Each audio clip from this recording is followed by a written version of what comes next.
Alright, for people that don't have a lot of time and want to just look at what is the best practice pad in my opinion and what I found just for general practice and playing for years and years, and what you would think, what I would think would probably be the best in helping you to play better, helping your practice sessions, and using new tech or innovations to help better your practice and speed it along.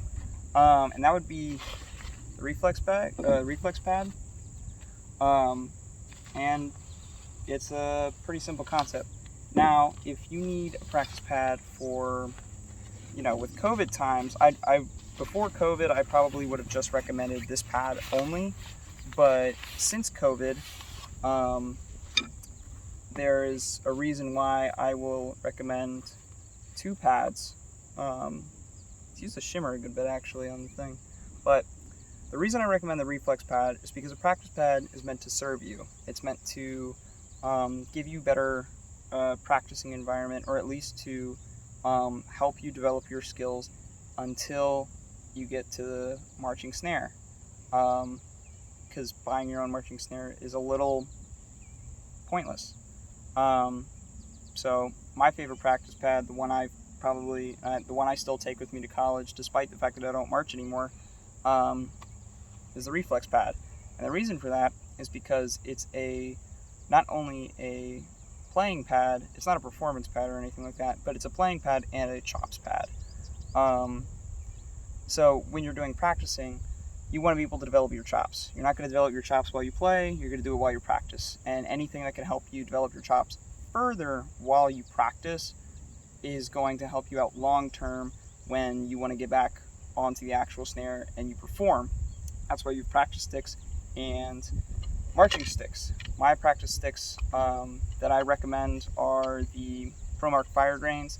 The reason for that is because while I do love some of the thicker sticks that are produced by Vic Firth, and Vic Firth is my go-to stick brand, with Tom Ungst probably being my favorite outdoor stick for its heavy, dense material, and the white finish is pretty nice. They aren't as durable always as I would like. They are durable, don't get me wrong, but Fire Grain are just something special. They have a bit more of a tone to them, which different drumsticks do have different tones, while being a little bit more heavy, so they still have a more dead tone, and you wouldn't want to perform with them.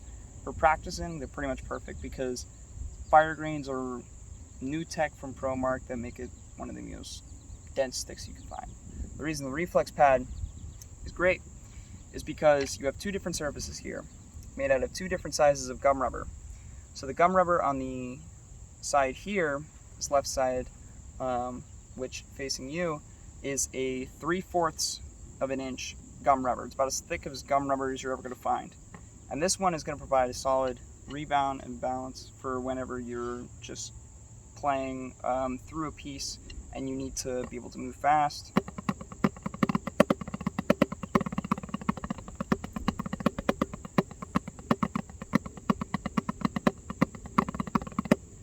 So, and it's a really quiet practice pad too. It's one of the quietest practice pads I've been able to find, because other practice pads will say, oh, we're silent. No practice pad is going to be silent. They're going to be heard. But this is probably one of the quietest ones I've found. 9 times out of 10, if you have a door with a closed door, across the hall down the hall from your roommate if you're in college, or if you're in a house full with family, this is probably the practice pad they're going to like the most. Because this practice pad, I don't even know if you guys can hear that. It's the quietest practice pad I've been able to find. That still provides a good enough rebound and balance that lets me be able to work on whatever piece I need to at the tempo that I can play it at with regular chops. Because if you're only playing on these dead rebound, no sound practice pads, then you'll never know how you sound whenever you get back to the marching snare. Now the other side is a 1/2 inch gum rubber that they use with some special fancy material because they won't announce their secrets, but is their conditioning side. So this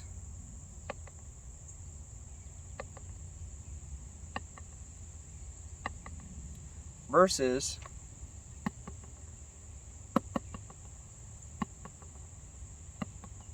and I'm just dropping the stick there. So it's almost no rebound. You can tell the paradiddles are getting a little, worse because there's not as much rebound. So this is really good for chop building. If you can play the piece on this side, you will kill it on any other surface because this side really makes your wrists work, really makes your hands work, and it gives you just enough rebound that you don't have to deal with carpal tunnel. That's the problem with moon gel pads or anything else that is a conditioning pad. I don't recommend any other conditioning pad aside from the Blue Thunder ProLogix pad. If you can get your hands on it, it's really difficult to do for some reason these days because they just don't sell their Logic series anymore. But I don't recommend a moon gel pad because a moon gel pad is like hitting a pillow. There is no rebound. Whatever they put into it, it's like hitting literal like gel. It's like a liquid. It's like if you took one of those liquid ice packs and you played on that. Doing that over time, trying to give yourself rebound will eventually give you carpal tunnel because your wrists are doing so much work that you're gonna like cut the circulation off. And that's why as percussionists we do really need to stretch before we play. But this gives you just enough rebound that I've never felt a problem with it. I've never had my wrists hurt. After a moon gel pad, I have had my wrists hurt.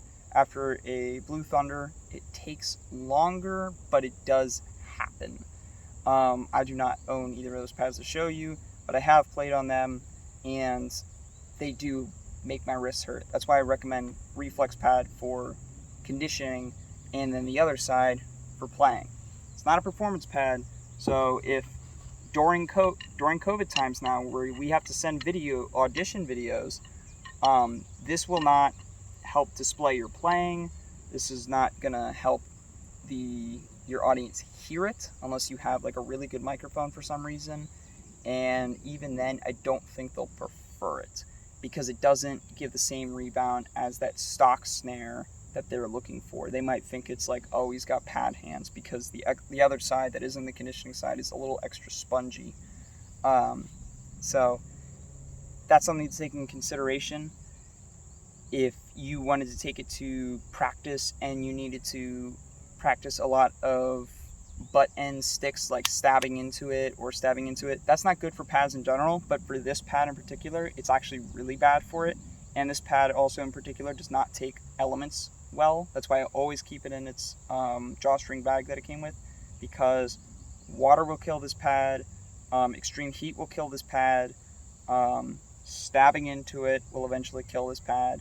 So it's a sensitive thing because of the material they use, but if you can maintain it, it's a really, really good practice tool. I highly recommend it. And it's about $60 last I checked.